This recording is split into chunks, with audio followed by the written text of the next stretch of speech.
13 வருஷமா எந்த அரசியல் கட்சியும் இயக்கமும் ஒருங்கிணைந்த மேடையில் ஏறாத திரு சீமான் இப்போ இந்த காவிரி பிரச்சனைக்காக கிருஷ்ணசாமி அவர்கள் ஒருங்கிணைத்த அந்த அனைத்து தமிழ் தேசிய கட்சிகள் கூட்டமைப்புக்குள்ள பங்கேற்று அவர் பேசியிருக்கார். சீமான் அவர்கள் கூடயே இருக்கக்கூடிய மணியரசன் ஐயா கூட பல நிகழ்ச்சிகளை ஒருங்கிணைச்சிருக்காரு, கூட்டங்கள் நடத்தியிருக்காரு. அதில் கூட சீமான் அவர்கள் பங்கேற்றது கிடையாது இது வரைக்கும். ஆனால் இப்போ தன்னோட ஈகோவில் வந்து கொஞ்சம் கீழே இறங்கி வந்து இந்த தமிழ் தேசிய கூட்டத்துக்குள்ள அவர் ஐக்கியம் ஆயிருக்கார். இந்த கூட்டத்தில் அவர் கலந்துகிட்டது வேல்முருகன் அவர்கள் சொன்ன சில விஷயங்கள், ரத்தமே நீ தலைமையேற்கவா அப்படின்னு சொல்லி சொன்ன சில விஷயங்கள், அதை தொடர்ந்து இந்த தமிழ் தேசிய அரசியல் வட்டத்துக்குள்ள ஏற்பட்டிருக்கக்கூடிய சில விவாதங்கள், இதெல்லாம் தமிழ் தேசிய அரசியலுடைய, தமிழ்நாட்டு மக்களுடைய அரசியலுடைய அடுத்த கட்ட அரசியல் பயணம் எப்படி அமையும் அப்படிங்கிற ஒரு எதிர்பார்ப்பை தமிழ் ஆர்வலர்கள் மத்தியிலையும் தமிழ் தேசிய அரசியல் பேசக்கூடிய நபர்கள் மத்தியிலையும் உருவாகியிருக்கு. இவ்வளவு நாளாக ஏன் சீமானவர்கள் பிற அரசியல் கட்சி கூட்டங்களிலோ இயக்கங்கள் நடத்திய கூட்டங்களிலோ மேடைகளிலோ ஏறலை? இப்போ ஏன் வந்து ஏறினாரு? அப்படி ஏற வேண்டிய நிர்பந்தம் அவருக்கு ஏன் ஏற்பட்டுச்சு? இது ஒரு சாதகமான அரசியல் சூழலை தமிழர் களத்துக்குள்ள உருவாக்குமா அப்படிங்கிறதா இப்போ எல்லாருக்கும் ஒரு கேள்வியா இருக்கு. வேல்முருகன் அவர்களுடைய இந்த அழைப்பு சரியானது தானா இல்லை தவறானதா? இனி இந்த அரசியல் இப்போ எல்லாரும் ஒருங்கிணைந்து முன்னெடுக்க போய் இந்த அரசியலுடைய பயணம் எப்படி இருக்கும் அப்படிங்கிறதான் நம்ம இந்த வீடியோவில் பார்க்க போகிறோம். வாங்க பார்க்கலாம். வேல்முருகன் அவர்கள் தன்னோட ஆதங்கமாக 2 முக்கியமான விஷயத்தை இதில் பதிவு பண்ணியிருந்தார். காவிரிக்காக தமிழர்கள்லாம் ஒன்றிணைகிறாங்க, தமிழ் தேசிய கட்சிகள் தமிழ் தேசிய அமைப்புகள்லாம் ஒன்றிணையுது, இது மகிழ்ச்சியான ஒரு விஷயமாக இருந்தாலும் இதில் முக்கியமான 2 விஷயத்தை வந்து வேல்முருகன் அவர்கள் பதிவு பண்ணியிருக்காரு. ஒன்று, தலைமை பிரச்சனை நமக்குள்ள வேண்டாம், யார் தலைமை இருக்கிறது அப்படிங்கிற போட்டி வேண்டாம், ரத்தமே நீயே தலைமை ஏற்றுக்கோ அப்படின்னு ஒரு விஷயத்தை வந்து வேல்முருகன் அவர்கள் பதிவு பண்ணியிருக்காரு. இது ரொம்ப டீப்பாக பார்க்க வேண்டிய ஒரு விஷயம். அடுத்த விஷயம் என்ன அப்படின்னா, இதுவரைக்கும் என்னதான் நம்ம திராவிடத்துக்கு எதிராக ஒரு விவாதங்களை வைத்தாலும் விமர்சனங்களை வைத்தாலும் இதுவரைக்கும் நம்ம வந்து அரசியல் அனுபவம் உள்ள நபர்களுடைய, தகுதியான நபர்களுடைய நம்ம மோதல் இருந்துச்சு. ஆனால் இப்போ தகுதியற்ற ஒரு கூட்டத்தை கூட மோத வேண்டிய கட்டாயத்தில் நம்ம வந்து நிற்கிறோம், ஒரு பரிதாபமான சூழல் நிற்கிறோம் அப்படிங்கிற ஒரு விஷயத்தையும் அவர் பதிவு பண்ணியிருக்காரு. முதல் விஷயம், நமக்குள்ள தலைமை போட்டி வேண்டாம், ரத்தமே நீயே தலைமை ஏற்றுக்கோ அப்படின்னு சொல்லி வேல்முருகன் அவர்கள் சொன்னது. தமிழ்நாட்டில் இதுவரைக்கும் ஏன் ஆட்சித்துறையிலும் நிர்வாகத்துறையிலும் தமிழர்கள் அதிகாரத்தில் வர முடியலை அப்படிங்கிற கேள்விக்கானது ஒரே ஒரு பதில் தான். அது என்ன அப்படின்னா, ஒரு நாடார் சமூகத்தைச் சேர்ந்த நபர் முதலமைச்சர் பதவியில் வர்றதை பிற தமிழ் சமூகங்கள் ஏற்றுக்காது. இதே நிலை தான் தேவேந்திர குல வேளாளர் சமூகத்திற்கும், மறவர் சமூகத்துக்கும், வன்னியர் சமூகத்துக்கும், பறையர் சமூகத்துக்கும் பொருந்தும். இதெல்லாம் பெரும்பான்மை சமூகங்கள் தமிழ்நாட்டுக்குள்ள. இந்த பெரும்பான்மை சமூகங்களில் ஒரு சமூகத்தில் உள்ளவங்க முதலமைச்சராக வருவதை இன்னொரு சமூகம் தடுக்கும். அப்போ இதுதான் இங்கே உள்ள யதார்த்தமான சூழல். ஒரு ஜாதியை சேர்ந்தவர்கள் முதலமைச்சராக வருவதை இன்னொரு ஜாதியை சேர்ந்தவர்கள் விரும்பலை. அதுதான் இதுவரைக்கும் தமிழ்நாட்டை தமிழர் அல்லாத ஒரு சிறுபான்மை சமூகம் ஆள்வதற்கும் இப்போ கூட தவைக்கு ஆட்சியில் தமிழ்நாடு யாரோட ஆதிக்கத்தில் இருக்குது அப்படிங்கிறது வெளிப்படையாக எல்லாருக்கும் தெரியும். நிர்வாகத்துறையிலேருந்து ஆட்சித்துறையிலேருந்து எல்லாமே வந்து அந்த தமிழர் அல்லாத லாபி தான் அதில் ரொம்ப தீவிரமாக இயங்கிக்கிட்டு இருக்கு. யாரையெல்லாம் விஜய் அவர்கள் பக்கத்தில் வச்சிருக்காரு, யாரெல்லாம் இந்த அரசுக்குள்ளே வந்து ஆளுமை செலுத்துறாங்க அப்படின்னு பார்த்தோம்னாலே ரொம்ப நல்லா தெரியும். இப்படி ஒரு சிக்கல் இருக்கக்கூடிய சூழலில் சீமான் அவர்கள் நான் ஒரு தனித்த தலைமையாக உருவாகி வர்றேன், என்னை எல்லாரும் ஆதரிங்க அப்படின்னு சொல்லி ஒரு நிலைப்பாட்டை முன் வச்சார். இதுதான் வந்து இந்த 13-14 வருடங்களாக தமிழ் தேசிய அரசியலை ரொம்ப பின்னோக்கி இழுத்துட்டு போன ஒரு விஷயம் அப்படிங்கிறது இதுதான். அவர் அதுக்கு உதாரணமாக காமிச்சு தம்பிகளெல்லாம் சாட்டிஸ்ஃபை பண்ண விஷயம் என்ன அப்படின்னா, ஈழத்தில் தலைவர் பிற சகோதரத்துவ இயக்கங்கள்லாம் அழித்து தான் மட்டுமே ஒரு இயக்கமாக இருக்கணும் அப்படிங்கிற ஒரு நிலைப்பாட்டில் வந்ததுனால தான் அந்த இயக்கம் வலுவடைஞ்சிச்சு. பிற சகோதரத்துவ இயக்கங்கள் இருந்துச்சு அப்படின்னா இந்த இயக்கம் இந்த அளவுக்கு வலுவாக வளர்ந்துருக்காது அப்படிங்கிற ஒரு கருத்தியலை அப்படியே இங்கே அப்ளை பண்ணுற மாதிரி தான் சீமானவர்கள் பேசியிருந்தார். தம்பிகளை ஃபுல்லாக அப்படி தான் மூலச்செலவு பண்ணியிருந்தார். அதை தம்பிகள் ஃபுல்லாக நம்பியிருந்தாங்க. அப்போ இங்கே பிற சகோதரத்துவ இயக்கங்கள் வந்து வளரக்கூடாது, அரசியல் கட்சியாகவோ இயக்கமாகவோ வளரக்கூடாது அப்படிங்கிறதுல சீமானவர்கள் ரொம்ப தெளிவாக இருந்தார். அதன் காரணமாகத்தான் அவர் இது வரைக்கும் யார் கூடயுமே வந்து சேரவே இல்லை, யாரையுமே அரவணைச்சு போகவே இல்லை, தான் மட்டும்தான் அப்படிங்கிற ஒரு நிலைப்பாட்டில் இருந்தார். தேவைப்பட்டால் மற்றவங்கள பயன்படுத்திக்குவார். அவரோட மேடையில் தடா ரஹீம், ஏர்போர்ட் மூர்த்தி இந்த மாதிரி நபர்கள்லாம் ஏற்றி பயன்படுத்தினார்.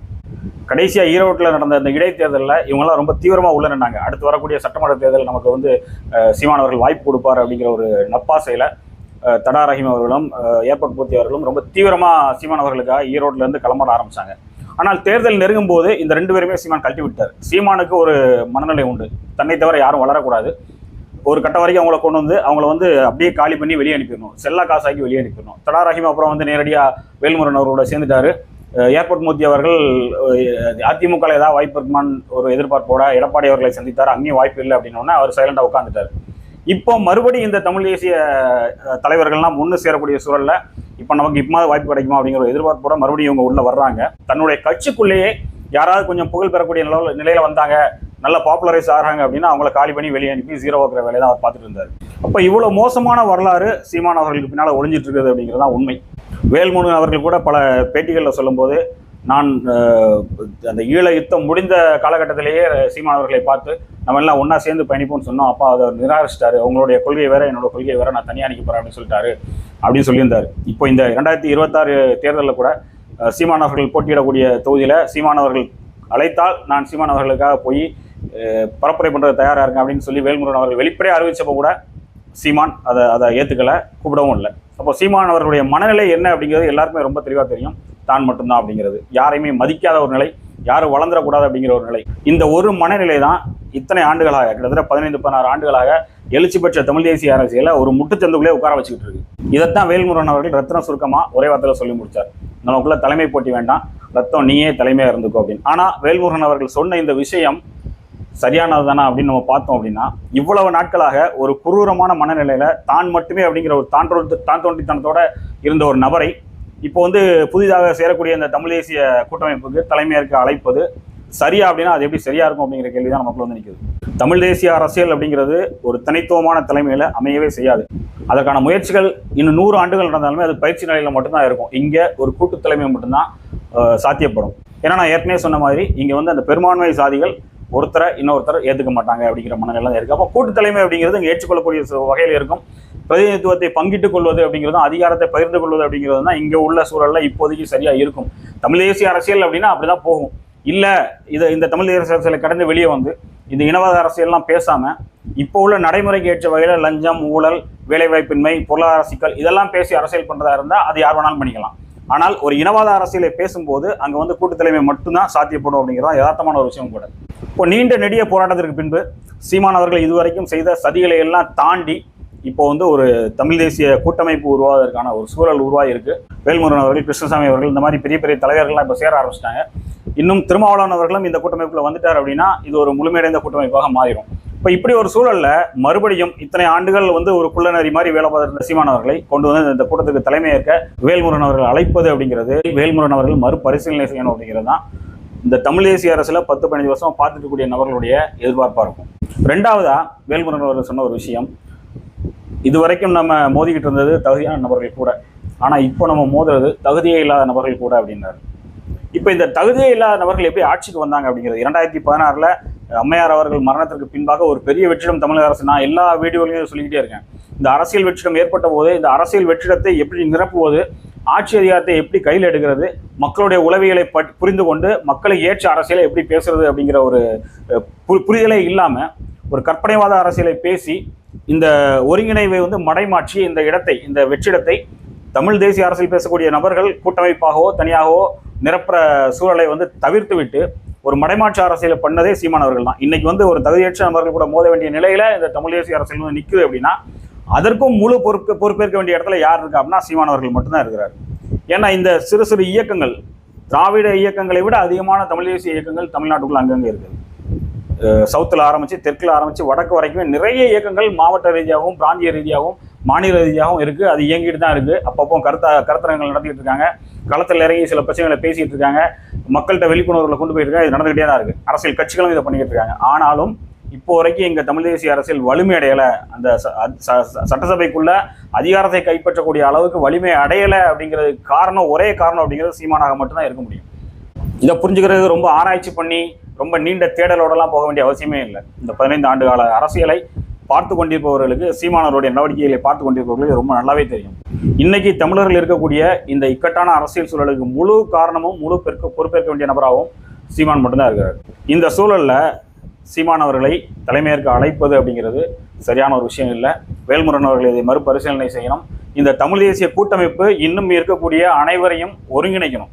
சமரசமற்று களத்தில் நிற்கிற நிறைய பேர் இப்போ சைலண்டாகி ஒதுங்கி உட்காந்துருக்காங்க. சீமான் அவர்கள் அவ்வளோ பேரையும் டம்மியாக்கி உட்கார வச்சிருக்காங்க. இவர்கள் எல்லாம் ஒருங்கிணைக்கப்படணும், இவர்கள் எல்லாம் ஒன்று சேரணும். சேர்ந்தால் மட்டும்தான் அந்த தமிழ் தேசிய கூட்டமைப்பு பலம் பெறும். இந்த கூட்டமைப்பில் குள்ளநரிகள், சந்திரபோதிகள்லாம் அப்புறப்படுத்தப்படணும். இதில் நம்ம இன்னொரு விஷயம் பேசணும். எல்லாரும் இப்போ பேசுறது திமுக கூட்டணியில் வேல்முருகன் அவர்கள் இருந்தார், இது சந்திரபோதம், திருமாவளவன் அவர்கள் இருந்தார், இது சந்திரபோதம், இதை விட பெரிய சந்திரபோதம் எது இருக்குது அப்படிங்கிறது. இந்த சந்திரபோத நடவடிக்கைகள்லாம் நம்ம 2 விஷயமா பார்க்கணும். ஒன்று என்ன அப்படின்னா, திருமாவளவன் அவர்கள் பண்ணிட்டு இருக்கதோ வேல்முருகன் அவர்கள் பண்ணிட்டு இருக்கதோ கிடைக்கிற இடத்துல ஒரு அதிகாரத்தில் உட்கார்ந்து இந்த தமிழ் சமூகத்துக்குள்ள இந்த தமிழ் தேசிய அரசியலை பலப்படுத்துவதற்கும் தமிழர்களுக்கான அதிகாரத்தை பலப்படுத்துவதற்கும் என்ன பண்ண முடியுமோ அதை பண்ணுவோம் அப்படின்னு சொல்லி அவங்க 2 பேரும் உள்ளாரானாங்க. இப்போ வரைக்கும் அவங்க பெரிய அளவில் சம்பாதிக்கலை, சேர்க்கலை, தனக்கான ஒரு தனித்துவத்தையும் இருப்பிடத்தையும் உருவாக்கிக்கணும் அப்படின்னு அவங்க முயற்சி பண்ணல. இந்த இனத்திற்காகவும் இந்த சமூகத்திற்காகவும் சில இடங்களில் சமரசம் வராங்க. இது ஒரு விஷயம். எப்படியாவது நமக்கு வாய்ப்பு கிடைச்சிடாதா, நம்ம எம்எல்ஏ ஆயிட மாட்டோமா, மினிஸ்டர் ஆயிட மாட்டோமா, நம்ம வாரியத்தில் ஒரு பதவி கிடைச்சிடாதா, நம்ம ஒரு பெரிய அரசியல்வாதி ஆயிட மாட்டோமா அப்படின்னு சொல்லி இந்த ஏர்போர்ட் மூர்த்தி, தடாரகம் இந்த மாதிரி நபர்கள்லாம் ஓடிட்டு இருக்காங்க இல்லையா. இது ஒரு வகையான சந்தர்ப்பவாதம். ஸோ ஒரு சந்தர்ப்பவாதம் பொதுநலன் சார்ந்து அமைகிறது அப்படிங்கிறது வேற, தன் நலன் தன்னுடைய வளர்ச்சி சார்ந்து அமைகிறது அப்படிங்கிறது வேற. இப்போ திருமாவளவன் அவர்களோ வேல்முருகன் அவர்களோ செய்த அரசியலையும் இப்போ இந்த சந்தர்ப்பவாதத்திற்காக தன்னுடைய தேவைக்காக தன்னுடைய வளர்ச்சிக்காக கூட்டணி சேரக்கூடிய நபர்களையும் ஐக்கியமாகக்கூடிய நபர்களையும் நம்ம ஒரே அளவுகோல்ல பார்க்க முடியாது. இதுலையும் பார்த்தா இங்கே சந்தர்ப்பவாதியாகவும் சுயநலவாதியாகவும் யார் இருந்தா சீமா அவர்களாக இருந்திருப்பார். அதனால் அந்த நாம் தமிழர் கட்சிக்காரங்க இப்போ கூட இந்த வேல்முருகன் அவர்களை அறிவிச்சதுக்கப்புறம் கூட நாம் தமிழர் கட்சிக்காரங்களாம் என்ன சொல்லிட்டு இருக்காங்க அப்படின்னா, இது வரைக்கும் வந்து திமுகவில் ஒட்டிகிட்டு இருந்தாரு, அங்கே அரசியல் அதிகாரம் கிடச்சிச்சு, 4 சீட்டு கூட கொடுத்துருந்தாங்கன்னா இப்போவும் திமுகவில் அவர் உட்காந்துருப்பாரு. ஆனால் இப்போ வேற வழி இல்லாமல் அவர் வந்து சீமான்ட்ட வந்து அண்டி பிழைக்க வந்திருக்காரு, சீமான்ட்ட வந்து ஒட்டி உறவாட வந்திருக்காரு அப்படிங்கிற மாதிரி விமர்சனங்களை இப்போ கூட சில நாம் தமிழர் கட்சிக்காரங்க வச்சுக்கிட்டு இருக்காங்க. இது வந்து உச்சக்கட்ட பைத்தியக்கார மனநிலை. வேல்முருகன் அவர்கள் நினைத்திருந்தால் திமுக கொடுக்கக்கூடிய 1 சீட்டை வாங்கிட்டு கூட உள்ளே இருந்து ஜெயிச்சு அவர் கண்டிப்பாக ஜெயிச்சிருப்பார். அவர் வெற்றி பெற்று இப்போ தவேக கூட்டணியில் சேர்ந்து ஒரு அமைச்சராக இருக்க முடியும். அது வந்து இங்கே உள்ள எல்லாருக்குமே தெரியும். வேல்முருகன் அவர்கள் ரொம்ப தெளிவாக தெரியும். இதை அவர் ஆரம்பத்துலேருந்தே சொல்லிட்டு இருக்காரு.